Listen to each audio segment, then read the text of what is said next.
आप सभी को नमस्ते। होलिस्टिक वेलबींग नामक यूट्यूब चैनल में आपका बहुत बहुत स्वागत है। होलिस्टिक वेलबींग यानी सर्वांगीण विकास जो कार्यक्रम की हमने शुरुआत की है, उसके तहत आज हम सर्वांगीण विकास के सबसे महत्वपूर्ण पहलू शारीरिक विकास पर चर्चा करेंगे। यदि हम मानव विकास सूचकांक पढ़ें जो यूएनडीपी या डब्ल्यूएचओ के द्वारा बताया गया है, उसमें भी स्वास्थ्य संकेतक दिया गया है, लेकिन हम उस स्वास्थ्य संकेतक को के आधार पर न चलकर बल्कि शारीरिक विकास कैसा होना चाहिए, हम कैसे कह सकते हैं कि यह व्यक्ति शारीरिक रूप से विकसित है। यदि किसी का शरीर बहुत मजबूत है, यदि कोई बहुत ज़्यादा जिम जाता है, यदि कोई बहुत ज़्यादा काम करता है, बहुत ज़्यादा मेहनती है, तो हम ये नहीं कह सकते कि वो शारीरिक रूप से विकसित है। यदि कोई काम करने में बहुत ढीला है, कोई शारीरिक रूप से कमज़ोर है और उसकी काम करने की अक्षमता भी धीमी है, तो हम उससे भी यह नहीं कह सकते कि ये शारीरिक रूप से विकसित नहीं है। शारीरिक विकास के अलग पहलू हैं, उनके ऊपर हम चर्चा करते हैं। सबसे पहला है रंग, यानी शरीर का रंग, हमारी त्वचा का रंग। देखिए, त्वचा का रंग अलग अलग क्षेत्रों में अलग अलग होता है। जैसे यदि हम बात करें बर्फीले क्षेत्रों की, तो वहाँ के व्यक्तियों का रंग गोरा या लाल रंग का पाया जाता है। यदि हम बात करें मैदानी क्षेत्र की, तो वहाँ के व्यक्तियों का शारीरिक रंग गेहुआ पाया जाता है।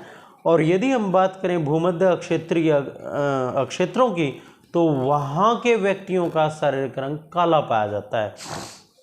लेकिन यदि हमारे अक्षेत्र के हिसाब से रंग में परिवर्तन आ जाता है, तो यह बीमारी का संकेत है। इसलिए अक्षेत्र के अनुसार यदि हमारा रंग पाया जाता है और उसमें बचपन से ही जैसा रंग हमें मिला उसमें बदलाव नहीं आता, तो हम कह सकते हैं कि यह शारीरिक रूप से विकसित है। दूसरा, शारीरिक गठन। शरीर का गठन सुडौल होना चाहिए। उसमें सुडौल से मतलब है कि मांसपेशियों में खिंचाव होना चाहिए। मांसपेशियां देखने में ऐसी लगें कि हाँ, ये एक शारीरिक रूप से विकसित व्यक्ति की मांसपेशियां हैं। तीसरा, फुर्तीलापन। जिस व्यक्ति के अंदर फुर्तीलापन होता है, ज़रूरी नहीं कि हमारा शरीर बहुत भारी हो या बहुत हल्का हो, बल्कि शरीर में फुर्ती हो, काम करने की तेजी हो, तो हम कह सकते हैं कि यह शारीरिक रूप से विकसित है। चौथा, निरोगी। ये जो हमारा मानव विकास सूचकांक है, उसका पहला संकेतक है स्वास्थ्य संकेतक। तो उसमें भी निरोगी रहने के ऊपर बल दिया गया है, या अर्थात हमारे 1 वर्ष में हम कितने बीमार पड़ते हैं, यह ध्यान रखने की बात है। यदि पिछले वर्ष हम 10 दिन बीमार रहें, तो हमारा ये प्रयास रहना चाहिए कि आने वाले वर्ष में हम 10 दिन से कम बीमार रहें, और हमारा अधिकतर प्रयास ये रहना चाहिए कि हम निरोगी रहें, हमें किसी भी प्रकार का कोई रोग ना हो। दूसरा, आँखों की रोशनी। आज जब हम देखते हैं तो छोटे छोटे बच्चों की आँखों पर बहुत बड़ा बड़ा चश्मा चढ़ा हुआ होता है। वे या तो मोबाइल में गेम्स खेलते हैं, या कंप्यूटर में गेम्स खेलते हैं, या टीवी बहुत ज़्यादा देखते हैं, जिसकी वजह से उनकी आंखों पर चश्मा चढ़ जाता है। तो हमारी आंखों की रोशनी यदि तेज़ है और हमें एक विशेष आयु तक भी चश्मा नहीं चढ़ा हुआ, तो हम कह सकते हैं कि ये शारीरिक रूप से विकसित है। इसके बाद है दांतों की मजबूती। आज छोटे छोटे बच्चों को यदि हम देखें तो वो गन्ना नहीं खा सकते, गन्ना चूसने में उनको प्रॉब्लम होती है। तो यदि उनके दांत मजबूत नहीं हैं, तो भी वो शारीरिक रूप से विकसित नहीं हैं। दांतों का हमारे स्वास्थ्य में बहुत महत्वपूर्ण योगदान रहता है, क्योंकि जो भी हम खाना खाते हैं उसे दांतों के माध्यम से ही चबाया जाता है, और बाद में हमारे आंतरिक जो आते हैं वो उसका पाचन करती हैं। इसके बाद आता है ऋतुओं के साथ सामंजस्य। गर्मी, सर्दी, वर्षा, हेमंत, शिशिर, बसंत, जितने भी ऋतुएं आती हैं, इन सब में किसी न किसी बीमारी का प्रकोप होता है।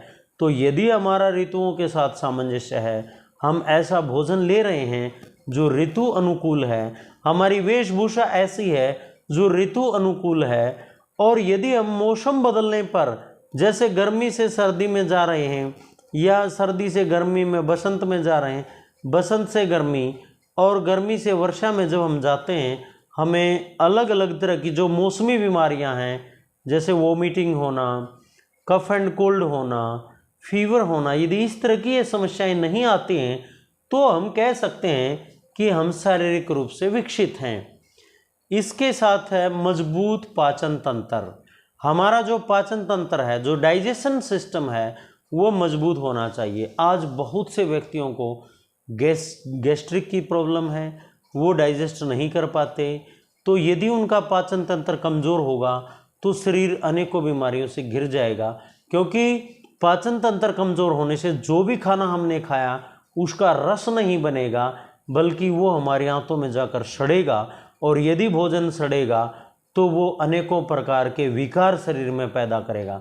तो इसलिए हमें हमारा पाचन तंत्र मजबूत रखना चाहिए। अब बात आती है, ये तो 8 पैरामीटर थे जिसके माध्यम से हम चेक कर सकते हैं कि हमारा शारीरिक विकास ठीक ढंग से हुआ है या नहीं हुआ। लेकिन इसके बाद यदि हम देखें तो हमें बहुत ज़्यादा जिम करने की, बहुत ज़्यादा दौड़ लगाने की, बहुत तेज़ तरह कोई गेम खेलने की आवश्यकता नहीं है। एक विकसित शरीर के लिए हमें उपयुक्त व्यायाम करने की आवश्यकता है, उचित और ऋतु अनुकूल भोजन करने की आवश्यकता है, ऋतु अनुकूल वेशभूषा पहनने की आवश्यकता है, ताकि हमारा शारीरिक विकास अच्छी प्रकार से हो सके। शारीरिक विकास के लिए वैसे मेरे प्रेरणा स्रोत श्री राजीव भाई दीक्षित जी हैं। यदि आप ज़्यादा डिटेल में जानना चाहते हैं शारीरिक विकास को लेकर, तो आप उनके वीडियोज़ सुन सकते हैं, ऑडियो सुन सकते हैं। यूट्यूब पर राजीव भाई दीक्षित के नाम से यदि आप सर्च करेंगे तो उनके ऑडियोज़ आपको मिल जाएंगे। शारीरिक विकास पर हम इसलिए चर्चा की क्योंकि होलिस्टिक वेलबींग के तहत ये सबसे मजबूत पहलू है। जब शरीर मजबूत होगा तभी तो आगे के जो हम अंग उपांग हैं वो भी हमारे मजबूत हो पाएंगे। एक कहावत है, अंग्रेजी में कहावत है, a sound mind lives in a sound body. तो हमारी बॉडी साउंड होनी चाहिए। साउंड मीन्स स्वस्थ होनी चाहिए, विकसित होनी चाहिए, वो बार बार बीमारी से ग्रस्त ना हो, हम अपने आप को कमज़ोर महसूस ना करें। यही हमारे शारीरिक विकास की पहचान है। तो ये आप भी इन पैरामीटर्स पर अपने स्वास्थ्य को चेक कर सकते हैं। यदि आपको लगता है कि आपके स्वास्थ्य में कहीं न कहीं कमी है और आप अपने आप को शारीरिक रूप से विकसित करना चाहते हैं या अपनी होलिस्टिक वेलबींग चाहते हैं, तो आप हमसे संपर्क कर सकते हैं। आप सभी का धन्यवाद।